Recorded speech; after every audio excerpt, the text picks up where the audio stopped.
what's up, you guys? Welcome back to the channel. Today we have to talk about something major because Tana and Brooke have officially released the final episode of the canceled podcast, and this one was truly a ride. The episode was over 3 hours long, and honestly, it had everything. Laughs, tears, confessions, and some very real and raw moments the girls opened up about past dramas, and even admitted to regrets they've had along the way. They also reflected on how the podcast impacted their friendship, both the highs and the lows. And they didn't hold back on talking about the creative disagreements they faced, especially on tour at times. It seemed like the business side of the podcast was putting a strain on their bond. But what stood out is how they explained that ending the show has actually allowed them to get back to being real friends again, without the pressure of constantly working together. It was bittersweet watching them break down on camera, but they also made it clear they wanted to go out on a high note. So in this video, we're breaking down every detail from their emotional final goodbye to what the future might look like for both of them. Made the ending of the canceled podcast bittersweet. Genuinely eating me alive. About like, this just has to end because I hate what it's doing to us. I hate what's happening on the internet. I don't resonate with certain things anymore and whatever. And I was so convinced that on this day, and in the end, I would show up and fucking pop a bottle and a firecracker and fireworks, and I'd be like, finally, and like, what, you know what I mean? Like that's, there were points where I was 100% sure that was what my energy was going to be today. And then today has come, and I could not feel more different than that. Like, yeah, I wish I could go tell that girl like that you're not gonna feel like that at all. Like, these past few weeks have been so interesting too, because it's like, we're not working on anything for canceled. You know, we had a few episodes coming out and stuff, but we finished the tour, and it's almost really interesting to me too, how immediately you and I have reverted back to how we once were. Like, yeah, it's almost, it didn't even have to truly end for us to like feel the relief of it. I almost feel like Hannah explained that ever since they decided to end the show, she and Brooke have been able to just be normal again, picking up the phone to call each other without the pressure of work.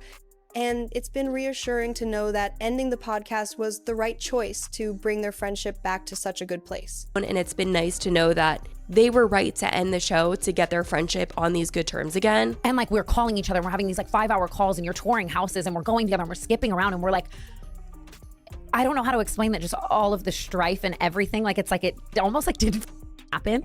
And it like, we were right. We knew that like having this baby together and trying to agree was like what was hard and putting a strain. And now it's like, I just finally like see without the cloud. Brooke and I were on the phone today, as we do now. You guys, I don't think you understand. Like, when we say, I think we've spoken more in the past like 2 weeks than we have like in the last 2 years. Because it doesn't feel like we have to call each other and like work out 90 million business things. We get to just be ourselves again.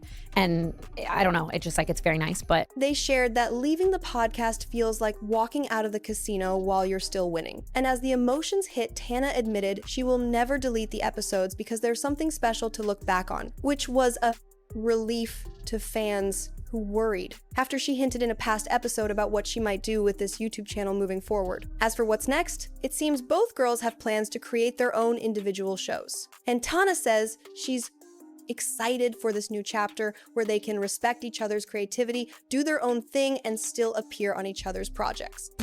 And I like, it's like, even like, I just look back at our old vlogs where you'd come over and we'd like cook something or like whatever. And like, I'm so excited for you to have a show and me to have a show eventually. And like, that's so cool too. Like, I'm going on Brooke's podcast today. And then like, I'm going to then, the vision, for whatever it is your fucking vision. And I'm obliging, and same otherwise. You know what I mean? This is my show, bitch. Yes, exactly. But like, dead, no. And then like, you'll come on mine and it's the same thing. And there's no having to get to like a common ground, you know what I mean, on like anything. It's about celebrating each other's differences, and that's what made us friends in the first place. Later on, they opened up about some of the challenges they faced while doing the podcast, with Tana admitting she was pretty difficult to work with in the beginning, and hinting that when Brooke's old tweets resurfaced, it was an especially tough period for their relationship, a time when they really weren't getting along, just as the internet had speculated. I was such a full bitch about it, and like, just thinking about in the beginning of Canceled, like how the way I was just not up, and I was drunk, and I was just like a mess and a horrible business partner. And like, I don't think that we've talked about this, but like, I didn't respond to the way that you would kind of come at me for that. So then I would come at you back. But looking back on it now, it's like, doesn't matter how wanted to express to you that what you were doing was wrong. It was wrong. And like, she was trying to help make you better. And I could have eased up on the tone a bit. No, but like, still, like, I was an insufferable business partner in the very beginning. And then I think post your tweets resurfacing, you and I had like a lot of, that was kind of like during that time, that was where we really like were just going at it the most, you know what I mean, and not seeing eye to eye. And for some reason, I just had this like dawn on me. Like after you said it, it was like, yeah, Tana, the way that you felt like Brooke was being to you during that time is 1000% your karma for how you were to her in the beginning. Like you were such a bad business partner, Tana. Like, do you know what I mean? It's like, it all like karmatically now, like just everything, every argument and every like arrow where like one of us was maybe a little off, like it all comes together and it's like a pretty even playing field. At one point, they admitted their relationship got so strained that Tana even thought about bringing in a mediator just to handle their work conversations, because they really didn't like each other during that time. In the peak of times that, and this was way later down the line, you know what I mean? But when we were like, I think this was post tweets and like just really like, we were really fighting. And there was conversations of you and I, of continuing canceled, but you and I having a mediator to speak in between us. Like if I had something to say, I would tell the mediator, and then the mediator would tell you, and if you had something to say, you would tell the mediator and they would tell me. What are you talking about? I've never heard that before in my life. Was that your idea? No, like it was, but it just like it was Wait, only like thing for the episodes or for just for everything, life? because every time we would have a conversation about business, it would be a blowout. Oh or like, yeah, big summer blowout. Yeah, I get that. Like in just conversations in life, I thought you meant like on the episodes. I'm like, that wouldn't have been anything. No, imagine they're just in the room. No, like if we had to plan a shoot or anything, like no. And that time period too was very obvious, I think, to the public. Also, I think like that was one of the times where I'm like, everyone was pretty much right about like what was going on. Now, to get into some of the drama that they wanted to discuss in this final episode, Tana said that she regretted the Turks and Caicos episode of the podcast. Moving into some of the drama they chose to address in this final episode. Tana admitted she regretted the Turks and Chaos episode and the way she spoke about Ashley. She also brought up how Brooke and Ashley never had a friendship and likely never will. While on the other hand, Brooke shared that she actually thought the Guess Who game Ashley gifted Tana for her birthday was funny, and admitted that if she were in Ashley's shoes, she probably would have done the same thing. you guys have maybe is irreparable a word? Irreparable. But isn't irreparable, doesn't that mean something else? Like we've done irreparable damage. Okay, you're right. You and Ashley may have an irreparable dynamic. You know, like you guys may never be friends. I think she honestly she put it better than that. I think it's like it's not like irreparable because it's like not something that was like broken that needed to be repaired. We just like literally were never close. It's up in the air why she blocked me, but that doesn't matter. Also, I want to go on record and say that photo that she used of me in the Guess Who game is hilarious and I loved it.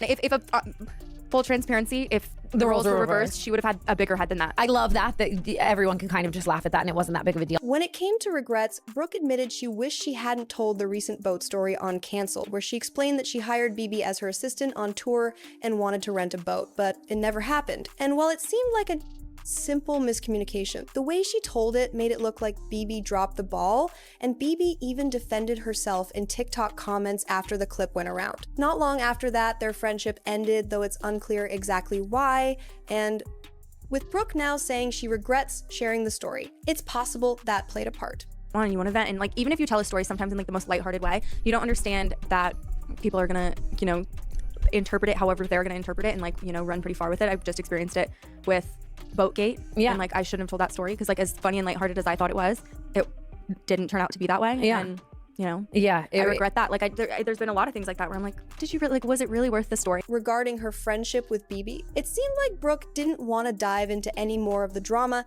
as she completely skipped over mentioning BB when the topic came up. Okay, it doesn't matter. Bringing BB on tour. Sorry. Next. Yeah, I'm not allowed to speak on. Well, it's on some Team Bryce shit. It's not my beef. You know what I mean? It's not my beef either. I don't even know what it's about. I saw someone the other day fucking make a TikTok and they're like, all of Tana's friends are so this, that, and the other. And it's like, I'm making fucking blueberry muffins at home with Ashley, Amari, and Isabella, who like I have fucking. As for what she did open up about Brooke, admitted she was impacted by the public's reaction to her engagement, since people had accused her fiance of once dating a teenager, something she insisted was not true and has defended him against. Since the rumor first surfaced, Tana also backed Miles on the podcast, showing her support. I was so unwell, like specifically because obviously I just posted that I was engaged and it was not good, but yeah, I feel better. But I feel like that ended up teaching you a lesson that like the truth and your life and like you know that not everyone needs to see everything and like. Oh, and just like it sucks because like it was something I wanted so badly and looked forward to my whole life. I allowed to be ruined by people like by just like an imaginary. And just how much you two had to go through together in this time of like being engaged and like so many things about him being untrue and like you writing for him and like I wonder and I hope that at some point, because I know the like truth and the backstory of that whole situation, I've seen it all with my own eyes. Yeah. Which is why even when I get comments, oh my God, you're an apologist and you're this and you're that, I would never, ever allow you or stand by you if I thought you were marrying a person like that or an evil person. I also just never would. One thing I definitely didn't expect from this episode was Tana admitting that when the canceled podcast first began, she was actually in love with Jake Paul. She mentioned she's saving most of that story for her book, but still wanted to share where her head was at back then, saying she and Brooke constantly talked about Jake and that he was truly her first real love, making it clear that at the time she was completely in love with him. So in love still with Jake Paul, and like I never thought I would get over him, and like that was always our conversations, like off camera, like you and I've never talked about that like anywhere. And I mean, and it still like gives me so much anxiety to talk about, and I don't know why, because I don't think I've ever like admitted it on camera, like how madly, and I like literally my heart's racing out of my chest even like saying it right now, because I just keep it like so close to me, and I want to like go into detail about that in the book. But it is weird, like I've never said that, but like you and I talked about it off camera every day for years. Like I was so heartbroken and thought he was the love of my life. And like, you know what I mean? Just like now thinking back that like, that was where I was at for years and years. And now where I am, like, that's just like so wild. This was something the internet had long suspected because Tana was clearly down bad for Jake, and it was obvious he wasn't treating her the way she deserved, using her for clout even though she never outright said it. People easily connected the dots as she continued posting sad videos online. So hearing her finally speak on it was pretty wild. By the end of the episode, they moved into reflecting on more regrets and whether they owed anyone apologies with some notable names. Coming up when it came to Alyssa Violet, they made it clear they weren't. Sorry, no shock there. Tana also said she wasn't sorry about Zach. Meanwhile, Brooke admitted she did feel bad since he got dragged into the whole Clinton Kane cancellation. But Tana shut that down, saying based on what she's heard, he got exactly what was coming to him. What I'm gonna say my truth, right? At that time, I knew some things about him, and then later on, I found out more things about him, and nothing to do with you, more to do, and we can bleep this, but more to do with like, and maybe he did not deserve what you said to him for those reasons. Maybe he did not deserve the hate for those reasons. Like, do you know what I mean? Like maybe you were angry and you said those things and it could have been said differently or done differently. But if I were to play God and look at the karma of the things after finding out other things that he has done in Hollywood and just with people, the dating world and just different things that he has done, karmatically, he did deserve that, but maybe for other reasons. And that's my takeaway. Another surprising moment came when Brooke said she was sorry to Matt Reffe, admitting that in hindsight, their relationship wasn't that serious, while Tana disagreed, insisting he really did her wrong. In the end, they wrapped up by reminding everyone that despite rumors, they are still friends and do know each other, thanking the fans through tears as they called the finale a bittersweet moment. They kept joking about riding off into the sunset together and wishing they could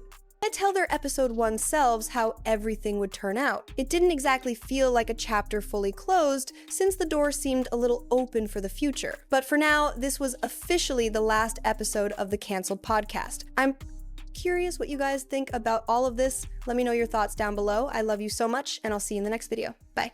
Podcast.